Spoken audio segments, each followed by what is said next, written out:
Thank you very much for joining us here, obviously at the AviaDev conference, where we've heard a lot from the industry, all the major stakeholders, the airlines as well.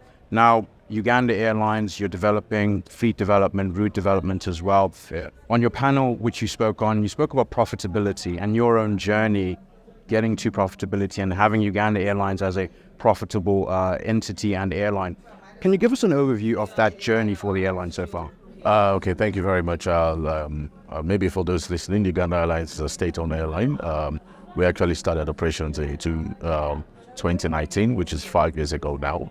And we have a fleet of 6 aircraft, 4 CRJ900s and 2 A330-800. So definitely as a state-owned airline, we are fully funded by the government.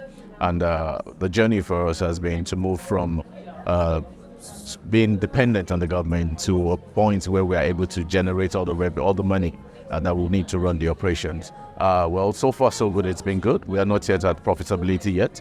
At the end of December last year, we're already generating about 83% of the total money that we need to run the airline. So we are getting less and less dependent on the government. But then we're at a point now where we are trying to do some expansion and which needs some capital injection. And so we've gone back to the government again, and we've just announced that we are going to get a fleet order, 2 Dreamliners and 4 A330-neos, which we're expecting to come into the fleet in the next coming years.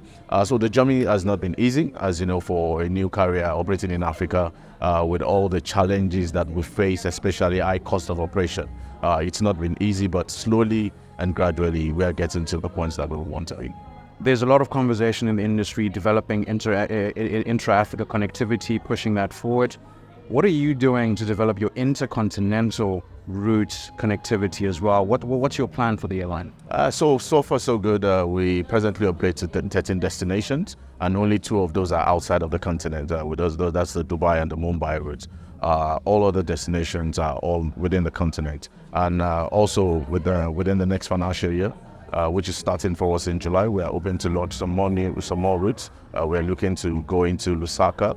We're going into Harare in Zimbabwe. We are looking to go to Abuja. We started Lagos last year. Now we want to add Abuja. We're looking to Accra directly from Entebbe. We're also looking to go to Cape Town. Then Jeddah and Riyadh in Saudi Arabia, which is outside the scope, and then to London as well. But the key thing for us is there has to be a good network within the continent for you to be able to feed any international destination that you're trying to do. Uganda itself is a small country, so we're trying to develop Entebbe as a hub. And the only way to do that is to have more connections coming into the country for you to be able to feed and defeed for your long-haul operation. And maybe a final closing statement from you. Lots in the industry, conversation, dialogue about SATAM, opening up the industry. What actions do you want to see more? Because right now there's a lot of conversation, dialogue, but what actions would you like to see across African countries? Actually, you said it all. We need action and not talk. We've been doing too much talking with regards to SATAM and AFCAT and all of those things. There's been a lot of conversation, but at the same time, the action is what is lacking. We need to get people to sit up and wake up that, listen, it is hurting us more by not doing this. This protectionist mentality that a lot of African countries have, it's hurting them more. The economies are not growing because they have refused to open up these things.